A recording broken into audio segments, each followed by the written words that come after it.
It is an absolute pleasure to welcome some of our alumni to this session, and we thank you all so much for your support.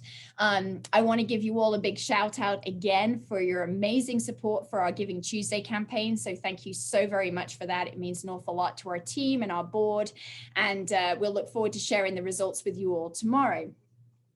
It is my absolute honor to introduce this morning's speaker. John Reinhart is the CEO and Executive Director of the Virginia Port Authority. Since taking on his role in February 2014, John has helped to lead the growth and evolution of one of the largest economic drivers, not just in the region, but in the Commonwealth. John is responsible for Virginia's marine terminal facilities, which include Virginia International Gateway, Newport News Marine Terminal, Norfolk International Terminals, Portsmouth Marine Terminals, Richmond Marine Terminal, and the Virginia Inland Port. John's focus is not just on growing the economic competitiveness of the port. His emphasis on maintaining integrity and respectfulness amongst colleagues, as well as the importance of being a good corporate citizen to the community, has created trust and respect in the port. Prior to his current role, John worked for the Maersk organization for 23 years, serving as CEO for 14 of those years. John's commitment to the community is demonstrated by his service on multiple regional boards, including the Virginia Economic Development Partnership Board, Hampton Roads Business Roundtable, Hampton Roads Chamber of Commerce Regional Board, Reinvent Hampton Roads, Greater Richmond Partnership, Go Virginia Regional Council, and one that is close to my heart, Nauticus Foundation. John, it is an honor to have you with us today. Sarah Jane, thank you for that very kind introduction. And I want to just start out by saying it's a pleasure to be with you. I'm sorry we're doing this virtually, but this is the sign of the times. And I think you've shown resilience in the way you brought the class of 21 into the program, doing it virtually, and I applaud that effort.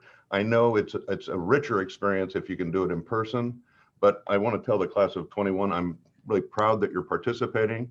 And I also want to thank your organizations for putting you into Civic. The Port of Virginia and I have had a long relationship with Civic. We have a lot of the alums. I think a few of my colleagues are on this call as well today. It's a great experience. It's a great opportunity to build your leadership style, your network of leaders, and build the leaders for this community for tomorrow. So I wanted to start out by thanking you, and to all the alums that are on the call, thank you as well. Continue to invest of yourself, and this will be a rich experience, and although be it virtual. So with that, I'll go to a short presentation on the Port of Virginia to give you a little backgrounder, and then we'll go into Q&A, if that's okay. So Amasa, if you could go to the next slide, please. So one of the things you have to do with an organization is you have to really gain alignment, clarity, set up a mission, vision, and values to drive really sustainable, resilient change. And that's what we did at this onset. So I just wanted to share our mission.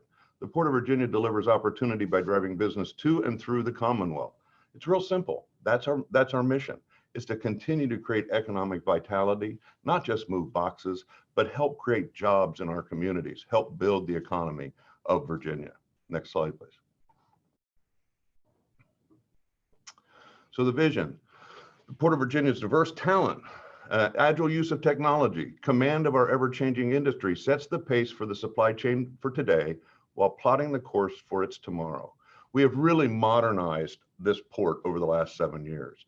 We've used technology, we've used training and talent development of our people, and obviously we've made significant infrastructure investments, about $1.1 billion in the last 7 years.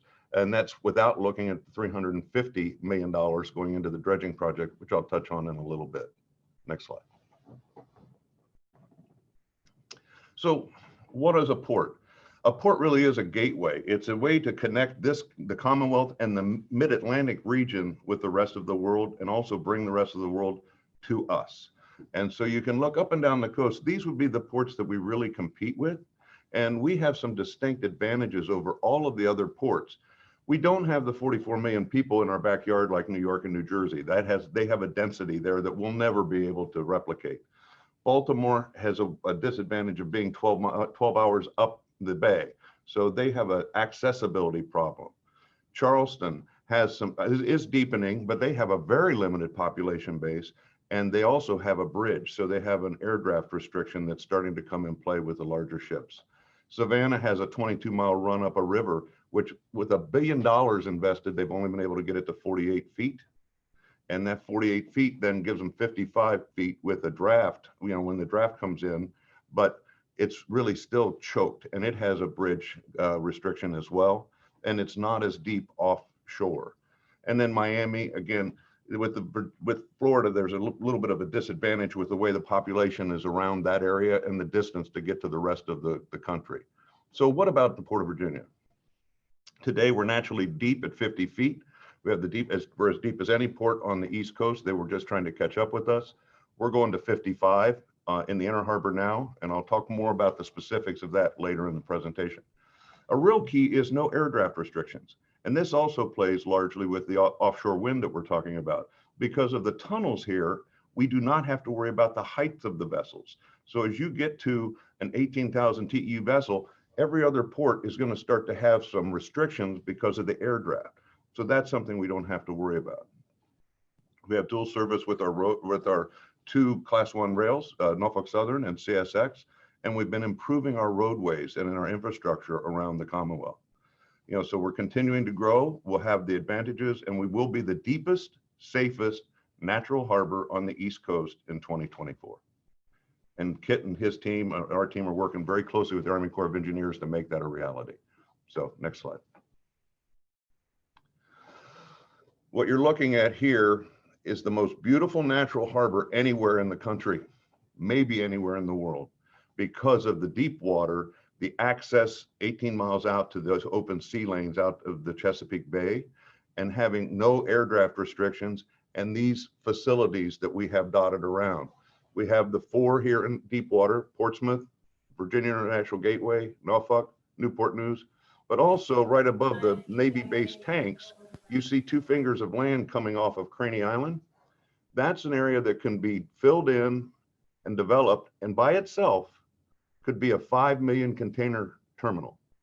So there's a green site there for the future. So there is no limitation.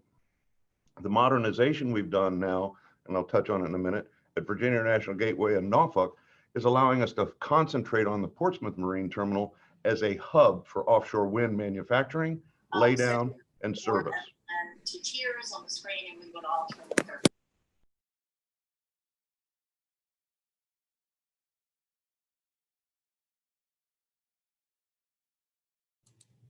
It looks like John. I'm sorry, I got muted somehow. Were you able to hear me before? No, you're good. We got to where you were talking about the offshore wind, so we're good with you. Yeah. Okay, all right, thank you. You're welcome, sorry. Next slide, please.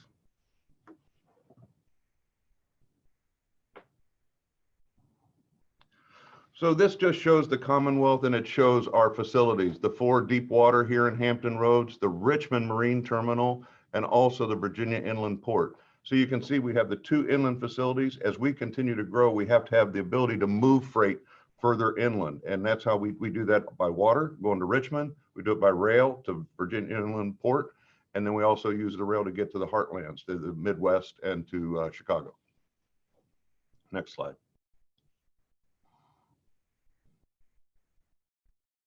This is just showing you the rail network and the timelines to get there. So you have the CSX network as well as the Norfolk Southern network. And you can see we connect very well to Louisville, Cincinnati, Columbus, Cleveland, Chicago, all the way out even to Kansas City and St. Louis. And we're bringing a lot of agricultural product from there. Next slide. Sorry, I'm just going to stop you for 1 second. I think a few folks are having issues seeing the slides, and I just want to make sure that I've fixed that because they are certainly important to the presentation here. Just tell me when to go. Are you all able to see that? Yeah, I can see it on my end there. Everybody's given thumbs up. Tara's given a thumbs up. Morgan said yes. Okay. Thanks. Thank you, John. Please continue. All right, thank you.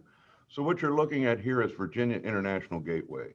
The first portion of this terminal was opened in 2007 and was the first semi-automated terminal anywhere in the United States. It was built by AP Moller Maersk, my former company, and it was just the first element. It had 15 stacks and 6 cranes and a gate complex and some rail on the other side with the potential to expand. So we did a $320 million project to double this facility. We delivered that $320 million project on time and under budget. What are some of the key elements? We expanded the wharf to be 4,000 lineal feet. Why is that important? We can have 3 ultra-large container vessels on berth at one time. We added 13 more stacks. I just lost the presentation myself.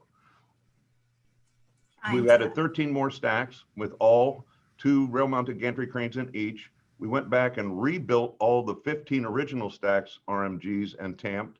We added the most modern rail yard in the upper right-hand corner as you look at this slide, which have cantilever rail-mounted gantry cranes, 2 over each bundle of track.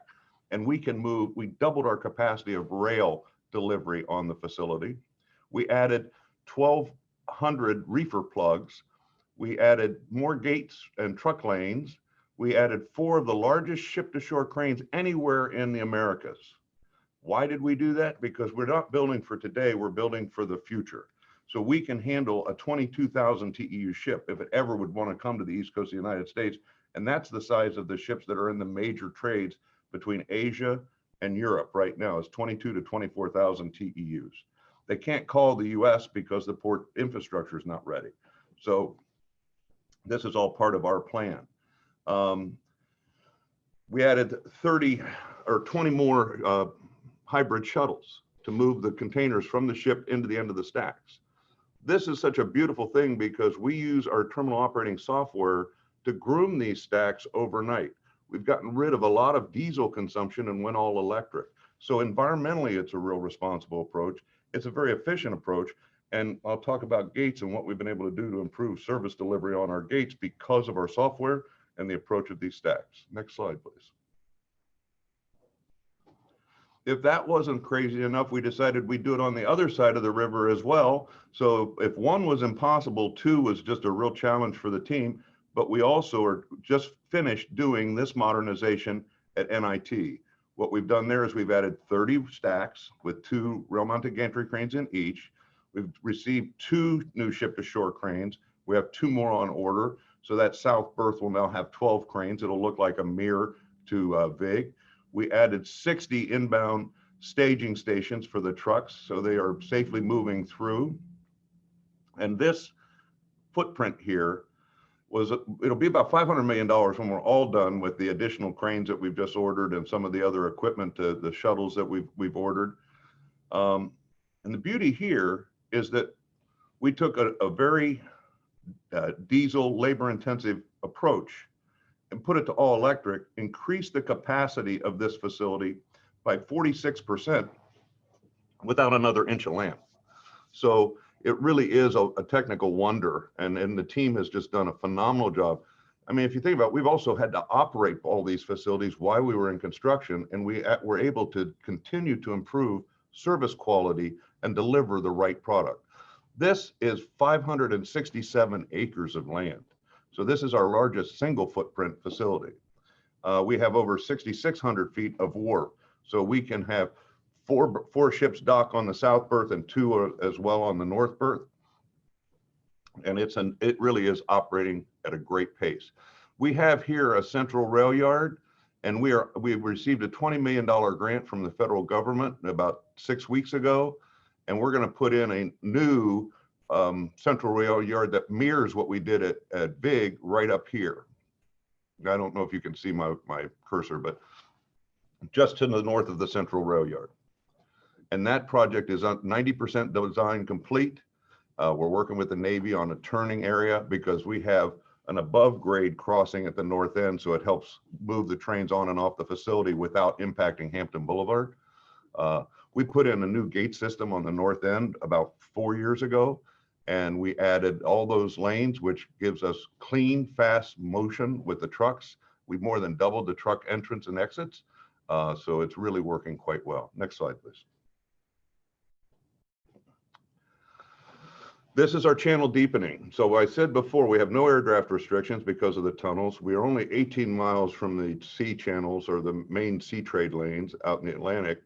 And we are 50 foot today and 52 foot going into the Atlantic Ocean. We will go to 55 in the Inner Harbor, 56 in the Chesapeake Bay, and 59 feet going out into the Atlantic Ocean. Why is that important? We're gonna widen it as well so we can have two-way traffic. So the Navy won't be restricted and the commercial ships won't be restricted when we finish the widening.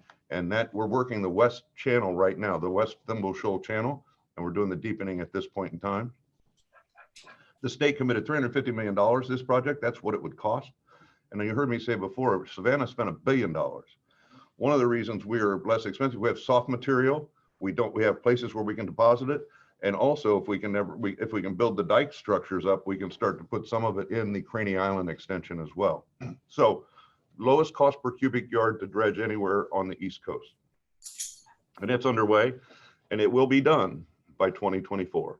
Next slide, please. I put Richmond Marine Terminal here because I just wanted to touch on, we signed a 40-year lease up there back in 2015, and it's really been an economic engine now for Richmond.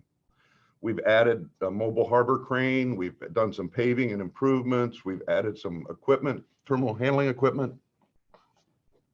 We've just finished a berth repair, wharf repair, and we're going to do an off-dock facility here.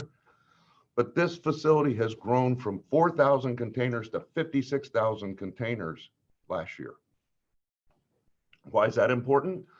That's 110,000, 12,000 trucks off of 64 because we get there by barge. So environmentally responsible, we're creating economic opportunity around Richmond. The amount of, investments that have happened around here, Lidl, Bissell, Amazon, Brother International, all have built new facilities right around there because of this port, creating jobs. That's what we do. Next slide, please.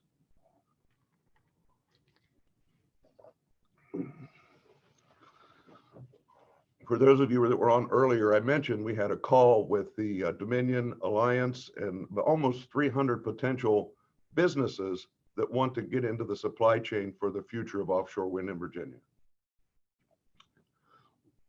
This is a generational opportunity for Virginia because we could become the offshore wind hub with technology, with manufacturing, with the installation and distribution for the whole East Coast. This could be a huge jobs generator for Virginia, as well as the benefit of clean renewable energy. The port is working heavily on this right now. Next slide, please. We talked about economic development, so just to bore you, I put a Commonwealth's map up here, and all these dots and all these names, these are all companies that have put themselves in Virginia because of access to a port. You can see the development is around the entire Commonwealth, and we have put the economic studies out. The port represents about 10% of the gross state product. The companies that use us direct, indirect, or induced, the economic benefit is huge, and it continues to grow at double digits. We're generating $2+ billion of income tax for the state. You got property taxes for the local communities.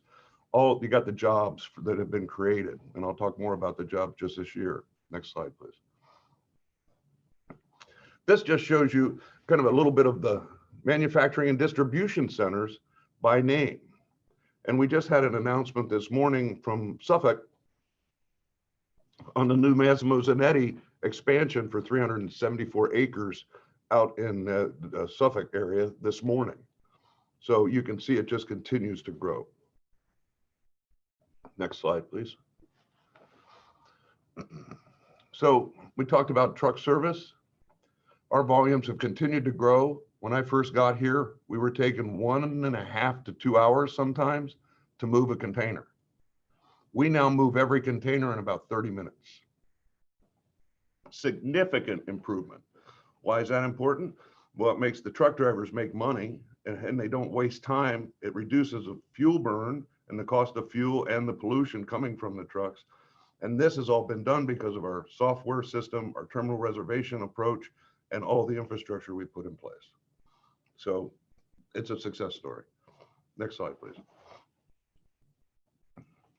You may or may not know, but the boxes come off the ship and they have to go on a chassis. We are the only port on the East Coast that runs our own chassis pool. And what we have done is we've done a renewal. We have about 15,000 chassis in our pool. Originally in 2014, they were approaching 20 years old. We've been revitalizing it. We got 5,000 new chassis in this year. The average age of our fleet is now 6 years. Next year, it'll be 3.5 years old. These are important because our radial tires, they're LED lights, they're very safe, so it takes care of our citizens on the roads. And it makes the truckers more efficient. Next slide, please. So, before the Massimo Zazzetti announcement, now it's 34, so we would have to update it. But this is just some of the things that have happened this year, this calendar year. 9 million square feet are being put up around the Commonwealth for distribution and manufacturing. 33 businesses announced they were locating and expanding in the market. $1.4 billion was invested, and we've created more than 4,000 jobs just this calendar year in a COVID environment. So I think that's pretty impressive.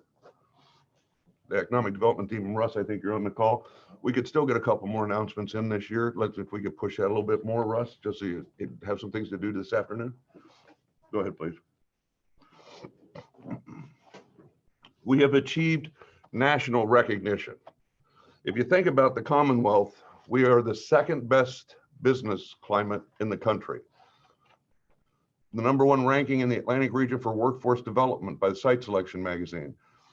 But #4 best state for business in Forbes. If you look, we're getting recognition now across the Commonwealth due to the hard work at BDP and all of our regional and local economic development professionals. This is an area to sell into. So we are the top 10 business states by Site Selection magazine, top state for business by CNBC, top 10 state for doing business by area development. Folks, these are the things that help us all recruit new businesses to the Commonwealth. Next slide, please.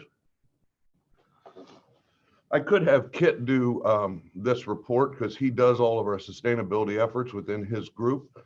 But we're just going out. We put our first installment of our annual sustainability report out virtually.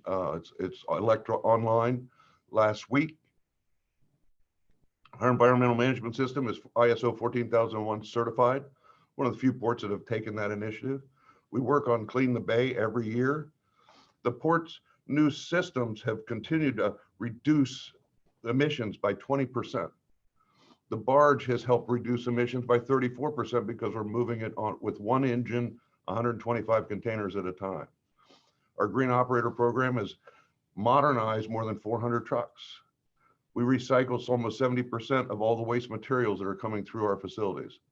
So our stormwater management is doing some new things to make sure that we're being responsible. Our hybrid shuttles reduce emissions by 90%. And we didn't even talk about the RMGs because all electric, we've gotten rid of all of the diesel strads that used to work. And we continue to get recognition by the Elizabeth River Star Awards project. Next slide. So that's just a quick summary of what we do at the Port of Virginia. I'm really proud of our team. We just had, October was a record month for the port. And next week, we're going to announce the November results. And all I can say is they were even better. So we're moving very well. And that's kind of neat to see because we're doing it without congestion, without complaints, exceptional customer service, and positioning the port for the future. John, thank you so much for that wonderful presentation. You always do such a super job. And I think I speak on behalf of our audience today and also on behalf of our community when I really, truly say that we're grateful for your leadership and your vision. I know that, many of us don't actually work directly with the port, but we're all very well aware of the relevance it has to our everyday lives and how vital it is to our economy. I do have some questions in the chat, so I wonder if you're okay for us to go ahead and answer some of those, if that's okay. Absolutely, absolutely. Thank you, sir. Our first question actually is from Darius Davenport. Darius, would you like to unmute yourself and ask your question directly to John? Sure. Good morning, and thanks again for the great presentation. Good You know, morning. one of the things that you mentioned during the course of your presentation was all of the technology that you all are using to operate the port, move containers more efficiently and effectively. So kind of what are you doing from a cybersecurity standpoint to ensure that, you know, hackers and intrusions don't interfere with the work that you're doing over on the port? Well, thanks, Darius. It's a great question because we are really reliant on technology and our systems, and cyber is a major concern. It's one of our risks that we manage and monitor very carefully. We continue to, we even have been using people to target us to try to look at our, weaknesses so we can respond and continue to make ourselves more secure. We have a cybersecurity committee that analyzes all of our activities. So we spend a lot of time and a lot of attention on it. I think with cyber, it's not if, it's when, because they just continue to elevate their game. We just did a cybersecurity training, because one of the biggest vulnerabilities is us. You click on a link, you bring somebody in, it's us. So we have to continue to educate our teams to be, to reduce that risk of an impact by a hacker. Because we're really technology dependent. We also have recovery systems set up. So we have redundancy set up. So if we had something, we could shut down and flip over and then go into a redundant system. So we don't lose all of our data. Because if you think about it, every one of those boxes is known in the computer system. How would you put them all back in there if you went down? So it's an area of very significant risk and concern that we spent an inordinate amount of time and money on. Thanks, Darius. That was a great question. And John, thank you so much for answering that question. I know that Len Fleisig had a question. It's actually with regards to wind energy development. Len, are you able to unmute yourself to ask your question directly to John? Always happy to unmute myself, Sarah Jane. Wait a minute, can we mute him back? I don't know. Yeah. Oh, we lost John, Len, sorry. I am very excited, as many are, about the development of wind energy resources off the coast of Virginia. My question is about the Jones Act, which, as you know, restricts shipping to those sites to only U.S. flag vessels, barges, etc. I was wondering whether you'd seen any negative impact on the Port of Virginia as a result, or see any waivers or changes to that going forward, because I think right now they're sourcing materials from Halifax instead of the port. Well, Len, that's a great question. The reason for the 2 test turbines that went out, they did bring them to Halifax and brought them all the way down and did the direct installation because there was not a Jones Act qualified ship that could do it. Dominion is building a Jones Act ship to do future installations. And they're working with this whole supply chain to get the other types of supply vessels and support vessels to be built in the United States. So it is going to be a Jones Act business. And it's just, and that's, if you look at the major installations, that's a couple years out for the next big wave.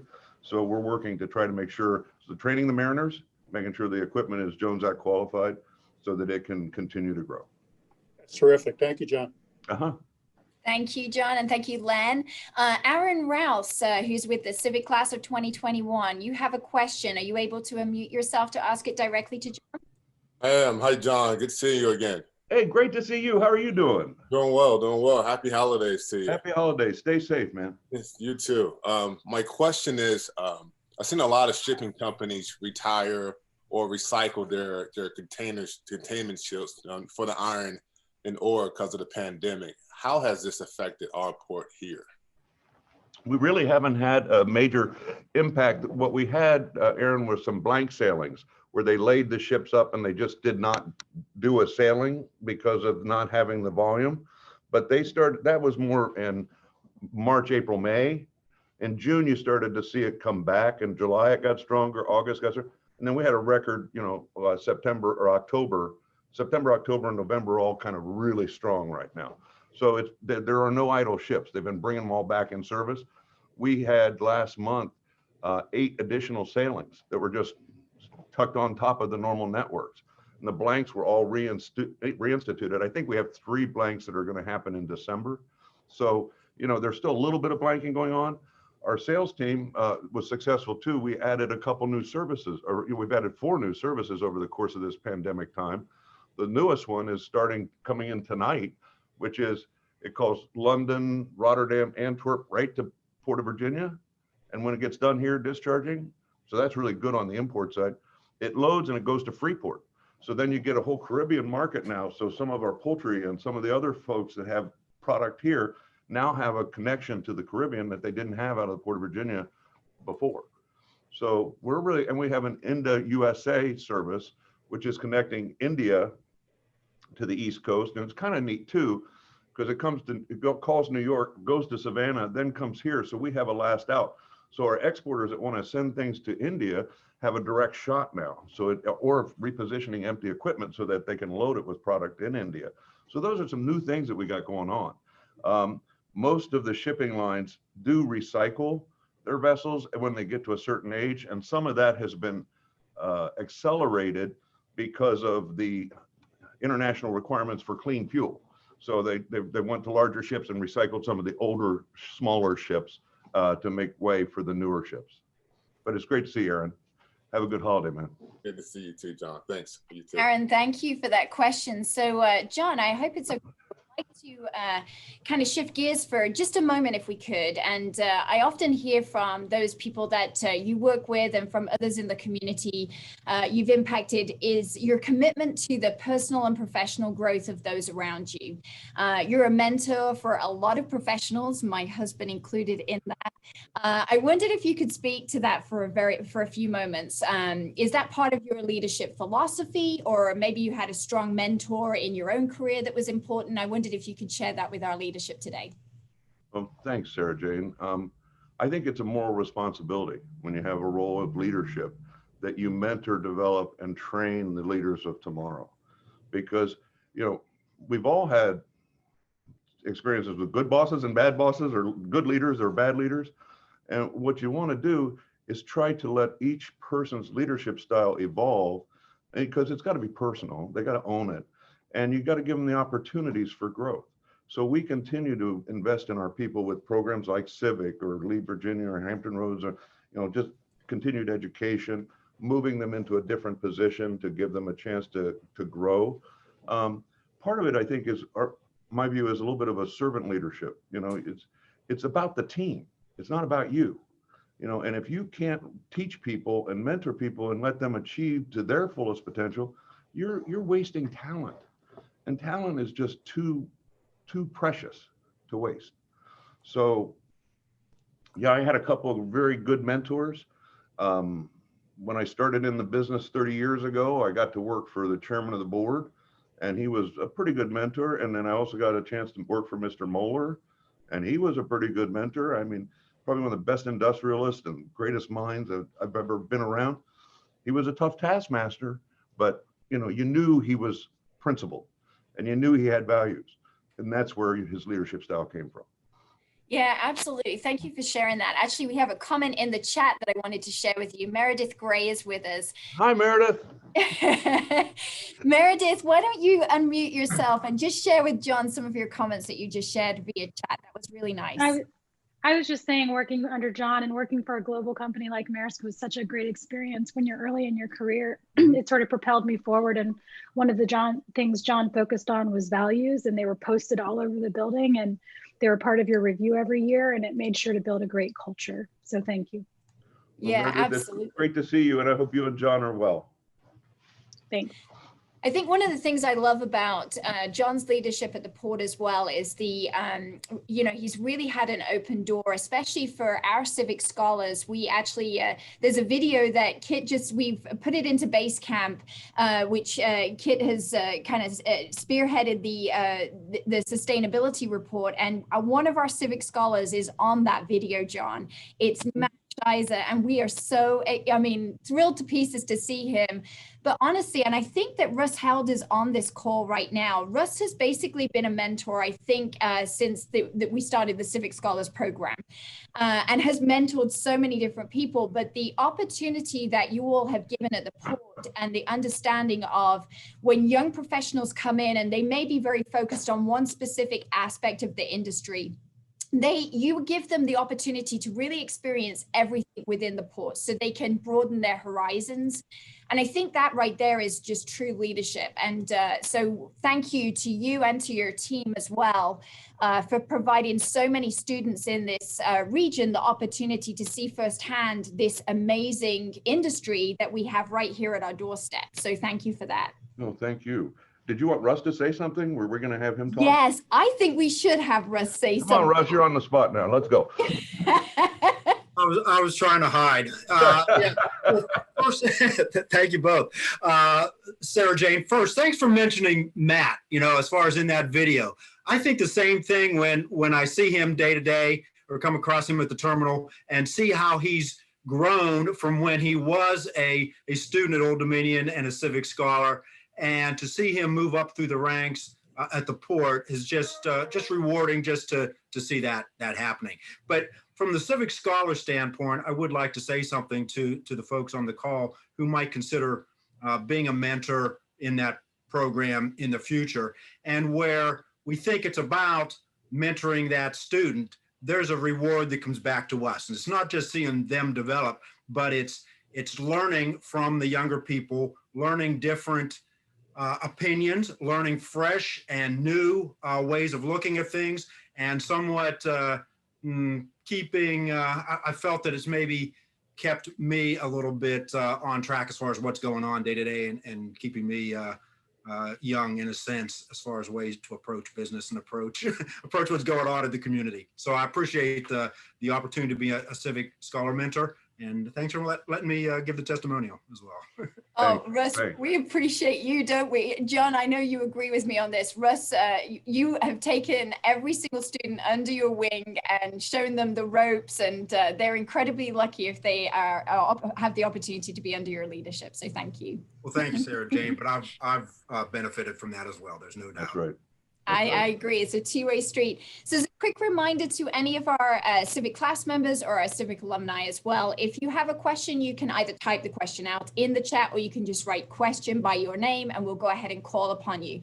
But John, I would love it if you wouldn't mind for a few moments, just kind of talking about your leadership under pressure, under crisis. So, we think about right now with the pandemic, and obviously I think this group could really benefit from the insight that you've gained during this entire process. But for anybody who is not aware, John was at the helm of Maersk during an international event that happened back in 2009, and that is when the Maersk Alabama was hijacked by pirates. And John, through his very calm leadership, managed to, really kind of guide his team all the way through that. And I think that steady hand at the wheel, no pun intended, is really something that as our nation grapples with this once in a lifetime pandemic, that we can all kind of learn from. So do you have any words of wisdom that you can share about leading through crisis, or anything that you've learned along the way, John, that our group could perhaps benefit from in their own organizations as we try to get through the pandemic and then also into the recovery as well? Well, yes, thank you, Sergey. Go back to Darius's question about cybersecurity. The risks are out there. So what you have to do as an organization is to rehearse and practice. Look at your own organization, say what risk, and then do drills. I mean, we have a maritime incident response team that is headed through the port, and Bill Burkett leads that. And we work with all the first responders around this area, and we do hurricane drills. We work with the Coast Guard, and we do cybersecurity drills. We looked at Ebola, and years back, and had a health crisis exercise. So having those drills and the team work together when there isn't a crisis increases the potential for getting through a crisis successfully. I mean, back when Captain Phillips and the Alabama were taken, I got a call at 3 o'clock in the morning. I went to bed. I didn't expect to get a call that your ship was just taken, and so we had to go into action. And what we did was we had just put together a crisis room, and we called all the functional people that we needed to into that crisis room. We reached out to the Navy, to the FBI, to the hostage negotiators, you know, and then we set up a family hotline where we were calling all the crew members' families, gave them numbers to call, because what you have to do in a time of crisis is help build calm. You know, you have to be transparent. We didn't know how that was going to turn out, you know, and it was 5 really hard days, hardest on Captain Phillips. And then our Navy SEALs responded with such great professionalism to save Captain Phillips. So be transparent, practice. Look at your organization and say, what are those organic risks that may hit us? And then start to rehearse in advance. I mean, when the COVID crisis hit, we immediately stood up a COVID crisis planning group that has representation from every part of the organization: human resources, marketing and communications, operations, procurement, just every part of the organization is represented. We started and we met 3 days a week, and we rehearsed with what's called an incident action plan. So we created a running action plan. We gave our colleagues a chance to put input into it. It was run, you know, the 2 people chairing it were the head of HR and Kathy Vick were the 2 responsible to chair it every week. We put out the information, we shared the information with our colleagues, and we immediately started to do temperature scannings, increase sanitation, because if the port shuts down, you know, it hurts the entire economy. So working with our ILA partners, working with the motor carriers, we just tried to implement every safety protocol that we could quickly. And we've been fairly blessed that we haven't had major outbreaks. We've had some incidents. I mean, I wouldn't, because everybody goes home at night, you know, you don't know where it's going to come from. So we did set up social distancing. We added extra pickup trucks, so no 2 people had to be in a single pickup truck. Things that, you know, we listened to our partners and said, what concerns you? And then we went about solving it. So, and our team still is meeting today. You know, I mean, we still meet weekly now because we're in a battle rhythm. We don't feel it need. It went from 3 to 2, and now it's just weekly. And that gives, unless there's something that causes concern, then we reactivate it on an ad hoc basis. So I think learning from crisis management in the past just helps you. You don't want to wring your hands. You know, in a time of crisis, it's not the time to wring your hands, it's the time to act. And what you have to do is act with confidence, and you have to act inclusively, bringing all the people around. I mean, you raised the Captain Phillips thing. That was my team that did all the work. I just had to be on TV right away. You know, I had to just work with my team. And I got to tell you that talking to the families, I mean, I talked to Mrs. Phillips every day during that event, and his mother, you know, so they would call because they just want to know what was going on. So be accessible. Yeah, absolutely. In fact, I'm glad you said that, because that was one thing. I had only really just met you. And that was one thing that I thought was absolutely amazing, was the open line of communication that you had with Captain Phillips's family. And I believe that Andrea shared with me that Captain Phillips' mom was continually calling you all the time. Mm-hmm. And you were very calm with that, but you were also very upfront with her about what was happening at the same time. And I think that that's the case. That, you know, you're in a crisis, you're dealing with human beings, where when you get down to the bottom line, it is humans that we're interacting with. And so that inclusion piece is incredibly important. And I think we can all say hands down that you do an incredible job with that. So thank you. What we did with that, if I may, is we set 2 people up to live with them when the event happened, not with them, but in a house, rented a place. One was a public relations professional to keep the press and the media away, and to give her an insulation so they weren't overwhelmed. And then they became very close friends and, you know, developed friendship. And the other was a mariner who had just been out on that ship and had come back so that he could talk to the family about what was going on when they're seeing something on the news, or, well, that's not true, or this is where that's going. So we just had him there, and he became their handyman for a little while. So he took care of things for him for a few weeks until we got, you know, Richard home. And when you ask about a mentor, Mr. Moeller gave me his personal plane to fly Richard home from, so that he didn't have to go through a normal airport. He could privately land in Burlington, Vermont, and have his family be the first persons he saw after the customs cleared him. just because of the emotional trauma.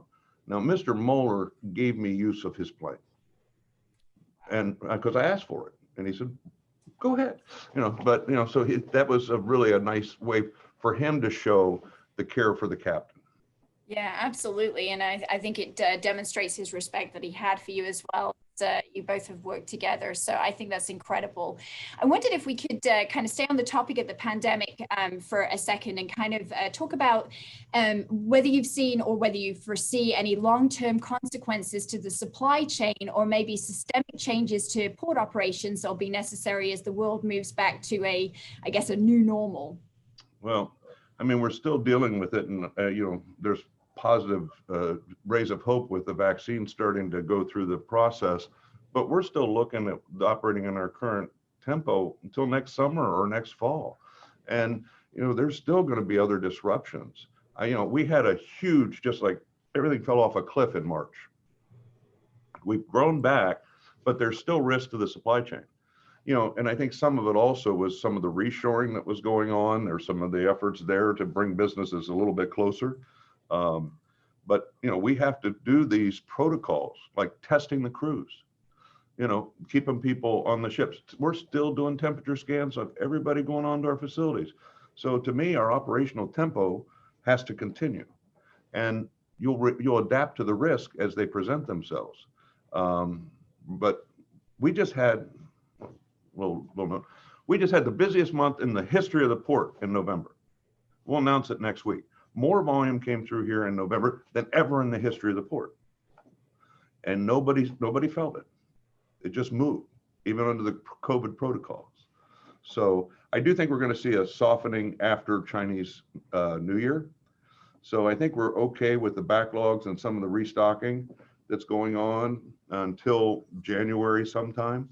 And then we'll be talking, we talk to the carriers, we talk to the BCOs, and we just try to assess what's going to happen in the months of the spring.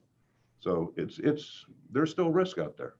Yeah, absolutely. Well, thank you. And I don't know that you saw some of the reactions, but our class of 2021 are very good with their reactions, and that you got a round of applause there for the busiest month. So congratulations on that. That's wonderful. You heard it here first, but we're going to tell the rest of the world next week. Okay. Yeah. So keep it under wraps, everybody. What happens in Civic stays in Civic. That's what we say. Right. John, you get a kick out of this because I was talking to Stephen about how excited I was about our conversation today, and he's like, "Don't go all Barbara Walters on me." So, but I do have one more question for you. Obviously, you're approaching a milestone in your life and in your career, and I guess what I would love to know is, did you see all of this in your future? And when you were a graduate straight out of Ohio University, did everything go to plan, or did you, are you on this crazy adventure? No, God, no, and nothing went according to plan. When I was in Ohio University, my goal was to go to law school. I couldn't afford it. So I got in the restaurant business, and I ended up spending 16 years running restaurants, and I just, in the late 80s, I said, I don't want to do this the rest of my life. I want to be in the global industry. I want to be in the global business cycle. And I put myself out there and finally got hired by AP Moeller Maersk, because I was a guy from the Midwest, didn't know shipping, didn't know trucking, didn't know transportation. And they gave me a chance. And then I just tried to learn from every person I worked with. I asked questions, and I just tried to bring my best game with every opportunity that was presented along the way. So, and then coming to the port, I was done. I've been the CEO of Maersk Line Limited for 14 years. It was getting pretty routine, and Mr. Moeller had passed, and I knew that it was time to make a change. And the Commonwealth kept saying, we need somebody to come in and fix the port. And I said, well, if I can do this in my last chapter, this is what I want to do, because I want to create jobs for Americans. I want to create jobs for Virginians. I want to make us competitive on the international stage, because we weren't. So it was a challenge and a risk, and our team has just rallied incredibly. And no, you never see it coming. I mean, you can plan and you can work, but there's always going to be a curve that comes at you somewhere. So That's what we tell our civic scholars, actually, because they always feel like they're supposed to have the answers right there and then. And the number of executives that they come into contact with that have taken so many different side steps to the position that they're in currently. And actually, each step that you make in a different direction helps to build you as a person and as a professional as well. So I think it just adds to it versus taking anything away. So, well, and it gives you opportunity to expose yourself to new insights, inputs, new leadership styles. You know, keep learning. I mean, you want to be a student of life, you know, and just continue to invest in life and invest in learning and in giving something back. You know, it's not all just about what you get, it's what you give. And, you know, just try to give the best that you have. Absolutely. Well, John, thank you so very much. And I know Darius had one more question about, is there one lesson that you've learned during the pandemic that you can share with us before we finish up today? Well, to me, I'm a social person and I like to be around people. I like to give hugs and be in contact. It's been really hard, you know, to be isolated as much as we are. But, you know, example, I mean, last week was Thanksgiving. My wife and I sat in our dining room, first time in our whole lives, across from one another, having a dinner without family around. So, you know, that's tough, but it's a responsibility not to go to a public gathering or to expose myself because I could put other people at risk. Plus, I'm a little older than most of you. So, you know, I got to be a little careful too because of where I am on age. So, try to keep your morale up. You know, we've been trying to do little things where people can remotely reach in and touch base with one another.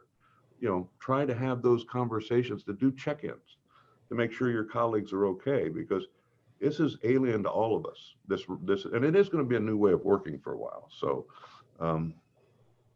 yeah. Absolutely. We actually had Dr. Sim Romero, who joined us on our last program day, and we were talking about the mental health issues from this pandemic. And, you know, obviously that's going to be another crisis that's going to unfortunately be, you know, an issue as we come through this. So I agree with you, making those touch points is really important. Well, John, I thank you. Look how Stephen had to adapt over at Nauticus. The Dickens Village was one of his favorite things. We always did that every year, but now it's on the Battleship Wisconsin, lights, it's beautiful, it's open air, you know, it's a different approach.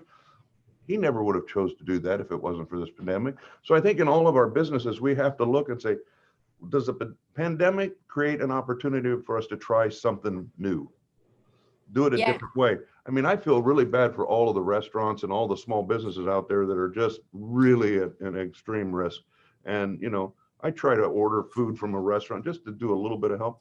So, I mean, think about what you can do to help others that may be at risk. Our team, I just close with this. We canceled all of our holiday gatherings, all of our holiday meals, all of we would have big, you know, meals with the ILA, and we canceled them all because you can't do it in this environment.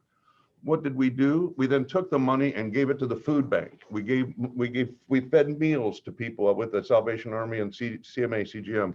We're buying some bicycles for kids that are at risk. So we're trying to just change what we were doing. That money's not going to be spent on a big meal, but we're going to give it back to those that are in need in the community. So trying to do that. That is amazing. That really is. I think we can all do a small amount of that, and it would make a really big impact in this entire community. So wow. And John, thanks for the plug about the Winterfest on the Wisconsin. Everybody come visit. It is outdoors, socially distanced. No, I'm just kidding. John, thank you so much for your time today and for your leadership within the region. Whilst you're about to embark on a new venture, and I do hope that there will be some of those fun trips once we get past this pandemic with Mary. I know that your voice and your vision for the future of our region will be called upon many more times into the future. Sir, thank you so very much for being with us. Thank you, and I wish you and all of your current class and your alums a safe and healthy holiday season, and all the best to you. And I applaud you again for being part of Civic. This is an important part of your journey. So thanks, Sarah Jane. Have a good holiday. Thank you, sir. Thank you so much. And you all know how to use your reactions, so give John a big round of applause there. Thank you so much to our alumni who have joined us for today's session. I hope that you enjoyed that. Class, we're going to take a 5-minute break.